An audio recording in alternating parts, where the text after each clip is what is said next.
ओम सच्चिदानंदरूपाय विश्वोत्पत्त्यादिहेतवे तापत्रय विनाशाय श्रीकृष्णाय वयं नमः। ओम नमो भगवते वासुदेवाय कृष्णाय सच्चिदानंदाय परम गुरुं। ओम गुरु ब्रह्मा गुरु विष्णु गुरुदेवो महेश्वरः गुरु साक्षात् परब्रह्म तस्मै श्री गुरुवे नमः। गुरु महाराज की जय। शिवोहम। आज हम श्रीमद् वेदांत भागवत के चतुर्थ स्कंध का 23वां अध्याय ले रहे हैं। इसमें राजा पृथु की तपस्या और परलोक गमन का दृष्टांत है, इतिहास है। राज्य की सभी व्यवस्थाएं सुचारू और व्यवस्थित करके अपने पुत्रों को राजकाज सौंपकर राजा पृथु पत्नी सहित तपोवन को चले गए। पहले बहुत अच्छी व्यवस्था थी आज की तुलना में। पहले तपोवन हुआ करते थे, वहां पर जैसे आजकल कुछ कुंभ वगैरह के मेले लगते हैं, उसमें जमीन अमीन आवंटित की जाती है तंबुओं के लिए, कुटियों के लिए। ऐसे वहां पहले तपोवन हुआ करते थे जंगल में। वहां काफी जगह होती थी, अच्छे अच्छे फलदार वृक्ष जंगली फलों के लगे रहते थे। कोई ऐसी समस्या नहीं थी, कोई प्रदूषण नहीं था, कोई डर नहीं था। जानवर भी कभी ऐसे हिंसक नहीं थे जो कि मनुष्यों पर आक्रमण करें। उनकी चर्या में वो जीते थे। कभी किसी ऋषि मुनि को कोई जानवर आके खाता नहीं था या परेशान नहीं करता था। बहुत व्यवस्थित था। ऐसे स्थानों को तपोवन कहते थे। वहां पर जो लोग जाते थे वो मुनि व्रत से रहने लग जाते थे। मुनि व्रत का मतलब यह है कि फिर वो अपने अंतः स्थित परमात्मा के खोज के लिए, अन्वेषण के लिए सिर्फ ध्यान करते थे और संयमित ढंग से जीवन जीते थे। चूंकि राजपाट घर गृहस्थी सब कुछ छोड़कर आए हैं, इसलिए उनका सारा ध्यान और अवधान अब इस शरीर को छोड़ के जाने के पहले उस परम स्थिति में पहुंच जाना जहां से कि जन्म और मरण नहीं होता। इस प्रकार की वृत्ति को मुनि वृत्ति कहते हैं। वो क्या है? मन के पार निकलने की जो मन के पार निकलने का जो प्रयास है उसको अपन मुनि वृत्ति कह सकते हैं। और शीतोष्ण द्वंद्वों को सहकर ये मुनि वृत्ति का हिस्सा है कि अगर आपको ठंड लगे या आपको कोई परेशानी हो या आपका मन कुछ गड़बड़ करे तो आप मन के दृष्टा हो जाएं। आप जीवन में आने वाली जो ठंड और गर्मी यानी सुख और दुख है उनको सहकर मन की एक न चलने दें और वाणी और मन का संयम करके ब्रह्मचर्य का पालन करके। ब्रह्मचर्य का मतलब यही नहीं होता शारीरिक संबंध। ब्रह्मचर्य का मतलब इससे कई गहरा है। ब्रह्मचर्य का मतलब है कि जिस ब्रह्म को प्राप्त करने के लिए जो आचरण चाहिए, जो चर्या चाहिए, जिस तरह का जीवन चाहिए, जिस तरह का खान पान चाहिए, जिस तरह का विश्राम चाहिए, जिस तरह की साधना चाहिए, जिस तरह का ध्यान चाहिए, उस सब का पालन करना ही ब्रह्मचर्य कहलाता है। और प्राणों को अधीन कर, यानी प्राणों का अधीन करने का मतलब ये प्राणायाम नहीं होता।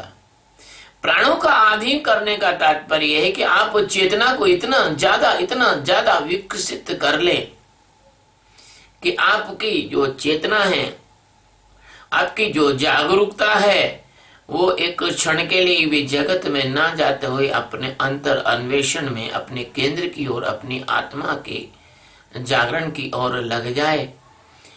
और इस प्रकार कहते हैं कि भागवत ज्ञान से कर्म फल नष्ट करके, भगवान के इस ज्ञान को प्राप्त करके कर्म फल नष्ट करके सर्वथा शुद्ध चित्त सनत कुमारों द्वारा प्राप्त आत्मयोग की शिक्षा के अनुसार परब्रह्म की अनंत अवस्था में जीने लगे। 10वां श्लोक है।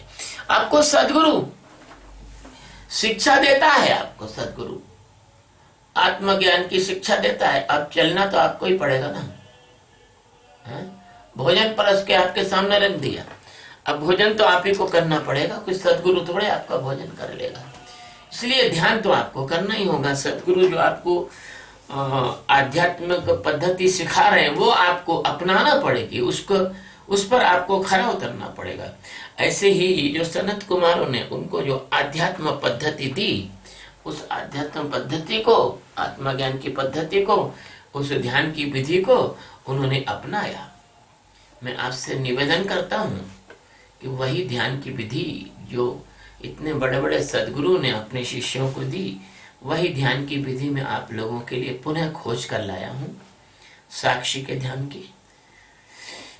आप श्रोताओं में से जो भी व्यक्ति आत्मज्ञान प्राप्त करना चाहे वो मुझसे जुड़ सकता है। और ये भागवत और ये गीता के जो प्रवचन है वो इसी के निमित्त से हैं कि परमात्मा के प्रेमी लोग इसको सुन के आत्मज्ञान के लिए और जुड़ सकें। और फिर ये शरीर जो जब चला जाएगा, फिर आप ये प्रवचन सुन के पछताओ तो फिर हम कुछ कर नहीं सकते, क्योंकि फिर तो हम आपसे बात करने आ नहीं पाएंगे। तो ये जो है अंतःकरण से मुक्ति, भक्ति से उन्हें वैराग्य और वैराग्य सहित ज्ञान की प्राप्ति हुई। अंतःकरण से मुक्ति, ये देखो बिल्कुल चाबी बताई उन्होंने। बताया है कि अंतःकरण से मुक्ति हो गई, मतलब ये है कि अब अंतःकरण मन बुद्धि चित्त अहंकार इन चारों से वो हट गए, इन चारों के वो दृष्टा साक्षी हो गए और ये जान गए कि ये मैं नहीं हूँ और ये मेरा नहीं है। मन बुद्धि चित्त अहंकार ये न तो ये मैं हूँ और न ये मेरा है। और जब इससे मुक्त हुए तो भगवान के चरणों में, यानी उस सच्चिदानंद परमात्मा के चरणों में जो उनके अंदर, सबके अंदर आत्म स्वरूप से स्थित है, उसमें उनकी भक्ति हो गई। ये भी इस बात को प्रमाण करता है कि अंतःकरण की मुक्ति हुए बिना कोई भक्त नहीं हो सकता। और अंतःकरण में जीने वाला जो भक्ति करेगा वो ऐसे भक्ति कर रहा है जिससे छोटे बच्चे खिलौने से खेलते हैं, वो वास्तविक नहीं है। उन्हें वैराग्य प्राप्त हो गया। वैराग्य मतलब अब संसार की कोई भी वस्तु, कोई भी क्रिया, कोई भी वैभव, कोई भी घटना उनको आकर्षित नहीं कर सकती थी। उनको अपने आत्मा की ओर की जो यात्रा है उससे वापस नहीं लौटा सकती थी। और वैराग्य सहित ज्ञान की प्राप्ति हुई। और जब वो वैराग्य प्राप्त हुआ तो फिर उनको उस ज्ञान की प्राप्ति हुई जो ज्ञान, जो जानना परमात्मा का जानना है। उस तीव्र ज्ञान के द्वारा उन्होंने जीव के उपाधि भूत कारण शरीर, जीव की उपाधि भूत कारण शरीर है, कारण शरीर को नष्ट कर दिया, अहंकार को नष्ट कर दिया। ये कारण शरीर का नाम ही अहंकार है। देहात्म बुद्धि की निवृत्ति और परमात्मा स्वरूप यानी श्री कृष्ण तत्व की अनुभूति हो गई। ये आपका जो श्री कृष्ण है, तत्व है, वो आपकी आत्मा ही कृष्ण है। ये भागवत इस बात का प्रमाण भी दे रही है। सारी कामनाएं, रिद्धि सिद्धि भी उनके लिए नहीं थी। फिर उस तत्व ज्ञान का प्रयत्न भी उन्होंने छोड़ दिया जिससे जीव कोश का नाश किया था। जब जीव कोश ही नष्ट हो गया तब तत्व ज्ञान को क्या करेंगे? तत्व ज्ञान की भी आवश्यकता नहीं रही, वो तो सच्चिदानंद परमात्मा हो गए। जब उनके शरीर के छूटने का समय यानी अंतकाल आया तो वो अपनी आत्म साक्षात्कार की अवस्था में तो थे ही, उसी अवस्था में उन्होंने अपना शरीर छोड़ दिया। और इस तरह से राजा पृथु अपना शरीर छोड़कर चले गए। ये ज्ञानी के शरीर छोड़ने की जो क्रिया है, इसमें कार्य कारण रूपी तत्वों का विलीनीकरण एड़ी से गुदा द्वार रोककर प्राणवायु को धीरे धीरे मूलाधार से ऊपर उठाते हुए नाभि, फिर हृदय, फिर वक्ष स्थल, फिर कंठ, फिर मस्तिष्क में स्थित किया जाता है। इसको करने की कोई जरूरत नहीं। हालांकि यह 14वें श्लोक में लिखा है, लेकिन इसको कोई जरूरत नहीं है, ये तो अपने आप होता है। कहते हैं मत कर प्राणायाम तू, मत कर कठिन अभ्यास, आत्मज्ञान के पाए से सब कुछ होता आप भोजन करते हैं तो भोजन तो अपने आप पचता है, आपको पचाने की जरूरत नहीं होती। ऐसे यदि आप आत्मज्ञान को प्राप्त करने की ओर बढ़ रहे हैं तो आपको ये प्राणायाम करने की कोई आवश्यकता नहीं होगी। ये तो अपने आप जो शरीर को जरूरत होगी वो शरीर कर लेगा, है ना। फिर भागवत कहती है कि फिर उसे ऊपर की ओर ले जाकर ब्रह्मरंध्र में स्थित किया, प्राण वायु को समष्टि वायु में, पार्थिव शरीर को पृथ्वी में, तेज को तेज में, जल को जल में, समीर को समीर में, वायु को वायु में, आकाश को आकाश में। ये मतलब ये जो है यो क्रम बताया हुआ है। कैसा कि फिर प्राणों को ऊपर ले जाके ब्रह्मरंध्र में स्थिर किया, फिर प्राण वायु को समष्टि वायु में, फिर पार्थिव शरीर को पृथ्वी में, फिर तेज को समष्टि तेज में, फिर आकाश को महाकाश में, फिर जलीय अंश को समीर जल में, है ना, तेज को वायु में, वायु को आकाश में लीन किया। ये जो बातें हैं ये केवल वो प्रक्रिया बताई जा रही है जो अपने आप होती है, आपको करने की जरूरत नहीं होती। मन को इंद्रियों में, इंद्रियों को तन्मात्रा में, तन्मात्रा को अहंकार में। अब हमने हमारा बाल काट के फेंक दिया, वो कहीं भी जाए, हमको क्या करना। जब हमने पूरी की पूरी माया को छोड़ दी और आत्मा में लीन हो गए, और आत्मा में कोई ये चीज ठहरती नहीं है, ये सब माया और प्रकृति की, तो हमें इससे क्या मतलब। ये तो जो इनको करना है करे, जिसको रिसाइकलिंग, शरीर का रिसाइकलिंग बॉडी का होगा, शरीर गिरेगा, चाहे वो गड़े, चाहे वो जले, चाहे उसका कोई भी गति हो। पृथ्वी पृथ्वी में मिलेंगी, जल जल में, शरीर में मौजूद जल जल में मिल जाएगा, शरीर में मौजूद आकाश आकाश में मिल जाएगा, पांचों चीजें अपनी मिल जाएंगी। तो इस प्रकार से ये सिर्फ भागवत में बताया है कि ऐसा बाद में हो जाता है। तो महतत्व को माया की उपाधि में, जीव में, और जीव को ज्ञान और वैराग्य के प्रभाव से अपने स्वरूप में। अब जीव को स्वरूप में लीन करने की आवश्यकता नहीं होती है, क्योंकि जब आत्मज्ञान हो गया, जब कारण शरीर नष्ट हो गया, जब लिंग शरीर नष्ट हो गया, तो फिर स्वरूप में तो आप अपने आप से लीन हो गए। और रानी अर्ची भी पति की चिता में प्रवेश कर गई। अब पति की चिता का मतलब ये नहीं होता कि पति, जैसे इन लोगों ने बहुत गलत अर्थ निकाल दिया कि पति मर गया तो उसकी चिता में पत्नी बैठ के जल जाए। ये तो मोटा मोटी मूर्खों का अर्थ है। पति की चिता का मतलब है कि पति जिस तरह की चित्त की अवस्था में जा रहा है, पति यदि ज्ञान की ओर जा रहा है तो पत्नी भी उसी ज्ञान की ओर चली जाए। पति की चित्त वृत्ति से वृत्ति मिला ले, पति के चित्त से चित्त मिला ले, पति की ज्ञानाग्नि में अपने भी अपना अहंकार भस्म कर दे। इसको कहते हैं चिता में प्रवेश। ये गधों ने जो है इसका गलत अनर्थ निकालकर और इस संसार के अंदर इस प्रकार का मति भ्रम फैला दिया, और बाहर की चीज पकड़ते हो क्योंकि इंद्रियों को ही जानते हो, इंद्रियों के पार तो जानते नहीं, और ऋषि मुनियों की बात तो सुनते नहीं।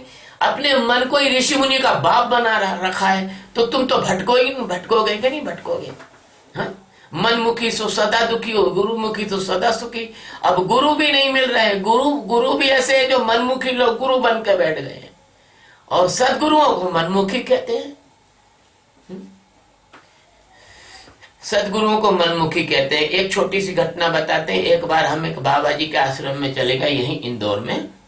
वहां कुछ 15-20 पुंगे बैठे हुए थे। अब 15-20 पुंगे बैठे थे, साथ सामान कहीं बना के अच्छी तरह से, कोई रुद्राक्ष की माला पहने हुए थे, कोई सिर में अलग तरह का जटा, तो कोई कई तरह का श्रृंगार करे हुए, तो कोई कुछ के सब तिलक लगाए हुए, सब तरह के लोग वहां बैठे हुए थे। हम गए, उनने हमसे पूछा, भैया आओ महाराज जी, आप किस संप्रदाय के हो? तो मैंने कहा मैं तो किसी भी संप्रदाय का नहीं हूँ। तो वो सुन के एकदम चौंक गए कि वो तो सब संप्रदाय के कैदी हैं। कोई किसी संप्रदाय का, कोई किसी संप्रदाय, कोई किसी अखाड़े का, कोई किसी पंथ का, कोई किसी का। अरे भगवान का कोई पंथ होता है क्या? मैंने कहा भाई मैं तो किसी पंथ का नहीं, किसी संप्रदाय का नहीं, मैं तो सिर्फ परमात्मा का जो सत्य ज्ञान है उसका प्रचार प्रसार करता हूँ। तो उनमें से एक आदमी बोला ये मनमुखी है। तो मेरे अंदर से लगा कि देखो कैसे लोग हैं जो खुद नहीं परमात्मा तत्व में खुद खड़े नहीं हुए, वहां आडंबर से अपना प्रदर्शन कर रहे हैं। जो व्यक्ति बाहर के आडंबर से अपना प्रदर्शन करता है, जो व्यक्ति बाहर के चिन्हों से अपने को प्रदर्शित करता है, जो व्यक्ति बाहर के साज सज्जा से अपना महत्व समाज में व्यक्त करना चाहता है, निश्चित मानिए उसके पास आत्मज्ञान नहीं है। निश्चित मानिए, क्योंकि आत्मज्ञान होने के बाद व्यक्ति सर्वात्म बोध में खड़ा हो जाता है। उसके ना तो शैव संप्रदाय होता है, न वैष्णव संप्रदाय होता है, न उसको किसी प्रकार का शाक्त संप्रदाय होता है, न उसको गणपत्य होता है, न उसके लिए निर्गुण निराकार होता है, न उसको सगुण होता है। वो तो सबका होता है। जैसे पानी सब पी सकते हैं और ऑक्सीजन मतलब श्वास सब ले सकते हैं, ऐसे वो सबको परमात्मा का मार्ग बिना किसी भेदभाव के, बिना किसी भेद बुद्धि के दिखाता है। तो ये जो है भेद बुद्धि वाले लोग हैं, इन्होंने क्या किया कि पति अगर आत्मज्ञानी है और पत्नी यदि आत्मज्ञानी नहीं हो पाई किसी कारण से, तो भी जबरदस्ती उसको मजबूर कर दिया कि चिता पे बैठ के जल जा पति के साथ। क्यों जल जा? अगर अभी पत्नी को आत्मज्ञान नहीं हुआ है और पति को हो गया है तो पति को जाने दो और पत्नी आत्मज्ञान करेगी। यानी तुमने ऊपर ऊपर की बातें पकड़ी हैं, अंदर की कोई बात ही नहीं पकड़ी। जो तुम्हें दिखता है तुम समाज में उस तरह का जो है एक बवंडर मचाए घूम रहे हो, तुम्हारी पहुंच ही नहीं है। तुम आत्मज्ञान को तो क्या, तुम तो अपने सूक्ष्म शरीर को नहीं जानते हो। तुमको तो जरा सा कोई रूखा तीखा शब्द बोल दे तो मारने मरने को तैयार हो जाते हो। तुम तो अपनी खुद की बनाई हुई, जैसे मकड़ी अपने खुद के बनाए हुए जाले में फंसे रहती है, ऐसे तुम अपनी खुद की बनाई हुई परंपरा और नियम और कानून में फंसे रहते हो। और तुम प्रत्येक अपने आप को यह समझते हो कि मैं बड़ा हूं, मेरा संप्रदाय बड़ा है और दूसरे छोटे हैं, मैं जो कह रहा हूं वही सत्य है। तुम तो इस बात को भी स्वीकार नहीं करते हो कि एकम सत्यम विप्रा बहुला वदंती, एक ही सत्य को लोग कई तरह से बोलते हैं। तुम तो यही स्वीकार नहीं कर सकते हो कि यम वेदिका मंत्र दश पुराण इंद्रम यमम मातृश्वान माहु यम प्रार्थयन्ते जगदीश धारम सह एक एव प्रभु अद्वितीय। प्रभु दो है ही नहीं, प्रभु एक है। नहीं, पर तुमने तो कई प्रभु बना रखे और इसी फात का फायदा विधर्मी लोग उठा रहे, तुम्हारे इसी फूटफाट का फायदा। सनातन धर्म में सिर्फ एक सच्चिदानंद परमात्मा अनेक रूपों में व्यक्त हुआ है। यदि तुम उन अनेक रूपों में एकता नहीं देख सकते तो ये समझ लो कि तुम धार्मिक अंधे हो। धर्म के नाम पर तुम्हारी आंखें फूटी हुई हैं। मैं इस बात का बहुत घोर विरोध करता हूं। अपने आप को बड़ा कह के दूसरे को छोटा कहना और स्नान के लिए लड़ाई झगड़े करना, छोटी छोटी बातों के लिए अपना अहंकार का बिंदु बना के प्रशासनिक अधिकारियों के साथ पंगा लेना, जनता में ये दिखाना कि हम संत हैं, हम बड़े हैं और ये हमारे गुलाम हैं, ऐसा नहीं है। यदि तुम संत हो तो तुम में संतत्व है, तो तुम सारे जगत में व्याप्त उस परमात्मा जो कि जिसके बारे में कहा है कि विद्या विनय संपन्ने ब्राह्मणे गविहस्तिने सुनी चैव स्वपाके पंडिता समदर्शना। यदि तुम समदर्शी नहीं हो तुम संत नहीं हो सकते। कपड़े पहनने से, मालाएं पहनने से, तिलक लगाने से कोई संत नहीं होता। संत अंदर की अवस्था है। इसलिए मैं जो है तुम्हारे संतों के हाथ जोड़ता हूं कि भैया हम हमारे हमें तो जो सत्य का प्रचार करना है वो हम करेंगे। न हम शिवोहम संप्रदाय के हैं, न हम रामानंदी हैं और न हम कृष्णानंदी हैं और न हम माता जी के संप्रदाय के हैं और न हम किसी संप्रदाय के हैं। हम तो परमात्मा के वो विशुद्ध रूप है जो जगत के हर प्राणी में उसकी आत्मा के रूप में रम रहा है। हम वह राम के संप्रदाय के हैं जो रम रहा है सारे जगत में, रम यंती इति रामा। हम उस कृष्ण के उपासक या उस कृष्ण के स्वरूप के हैं जो शरीर में प्राणों को आकर्षित करके तुम्हें जीवन देता है। अगर कृष्ण तत्व, कृष्ण शक्ति ना हो तो तुम इस शरीर में जीव को ठहरा नहीं सकते हो, मृत हो जाओगे। हम उस गणपति के संप्रदाय के हैं जिसके बारे में ये कहा गया है कि मुनि अनुशासन गणपति ही पूजे शंभु भवानी। भगवान शंकर और पार्वती के विवाह में गणपति की पूजन की थी। वो कौन से गणपति थे? हम उसी सात्विक सनातन सर्व समय काल में मौजूद सच्चिदानंद परमात्मा जो प्रथम पूज्य है उसी गणपति के हम उपासक हैं, उसी के हम संवाहक हैं, उसी के ज्ञान को हम सबको बांट रहे हैं। तो इस प्रकार से इस भारत भूमि में तत्व ज्ञान को न जानकर और इंद्रियों को पोषण करने वाले विषयों की तरफ लोग जब मुड़ गए तो उन्होंने हमारे धर्म ग्रंथ को जीविका का साधन बना लिया, धन कमाने का साधन बना लिया। और हमारे समाज के जो भोले भाले भक्त हैं, जो पुण्य के नाम पर, परमात्मा के नाम पर, भगवान के प्रेम के नाम पर अपने जीवन की कमाई को ऐसे ढोंगी ढांगियों के लिए देने और खर्च करने को तैयार हो गए। लेकिन उनसे क्या हुआ?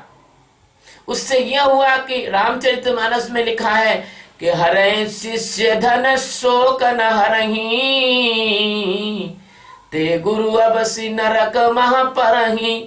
वो शिष्यों का धन खर्च करवा लेते लेकिन उनको कभी ध्यान की विधि नहीं बताई, क्योंकि वो खुद ही नहीं जानते तो दूसरों को क्या बताएंगे। भगवान का यहाँ ध्यान करो आज्ञा चक्र में। अरे यहाँ भगवान है तो यहाँ नहीं है क्या? और यहाँ है तो यहाँ नहीं है क्या? और यहाँ है तो यहाँ नहीं है क्या? ये कभी बताते नहीं कि परमात्मा सर्वव्यापी है, कण कण में विराजा है और वो तुम्हारे अंदर बैठे हैं आत्मा के रूप में। आत्मा को जानो, ये बताते ही नहीं किसी को।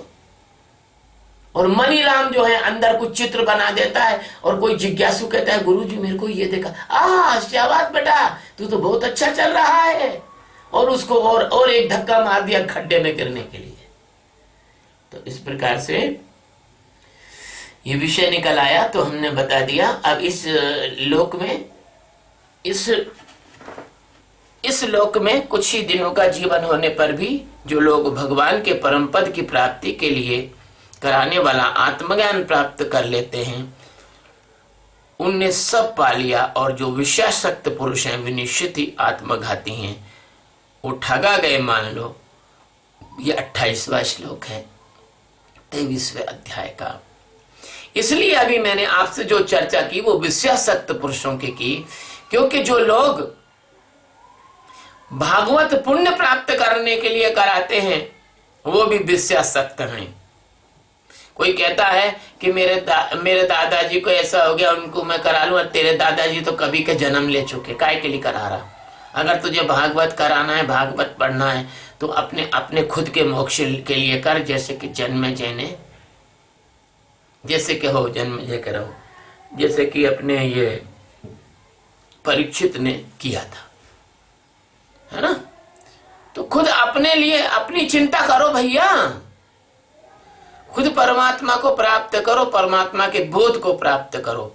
ये भागवत तुम जो है विषय, धन, पत्नी, बच्चे, परिवार, इसके ये सकाम भाव से भागवत कराने वाले लोग हैं तो वो भी अपने लोभ के कारण भागवत करा रहे हैं, और जो भागवत कर रहे हैं वो भी अपने पैसा कमाने के लिए, धंधे के लिए कर रहे हैं। हमारे पास कई लोग आते हैं और आए कि गुरुजी चलो भागवत कर लें, अपन 50-50% कर लेंगे।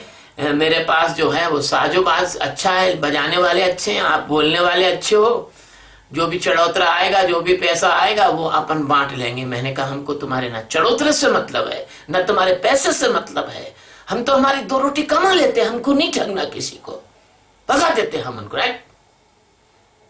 हमको परमात्मा के सच्चे ज्ञान का प्रचार करना है, जिस ज्ञान को प्राप्त करके लोग जन्म और मरण से मुक्त हो जाएं। हमें ध्यान का प्रचार करना है और हमें दुनिया में शांति, इस ध्यान के माध्यम से शांति लाना है।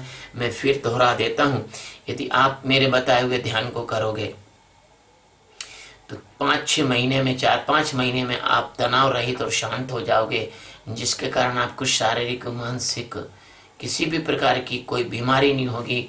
आप क्रोध से मुक्त हो जाओगे, काम से मुक्त हो जाओगे, लोभ से मुक्त हो जाओगे और जिंदगी जीने का फिर आनंद ही अलग होगा। इन्हीं शब्दों के साथ भागवत के इस 23वें अध्याय को परिपूर्ण करते हैं। शिव।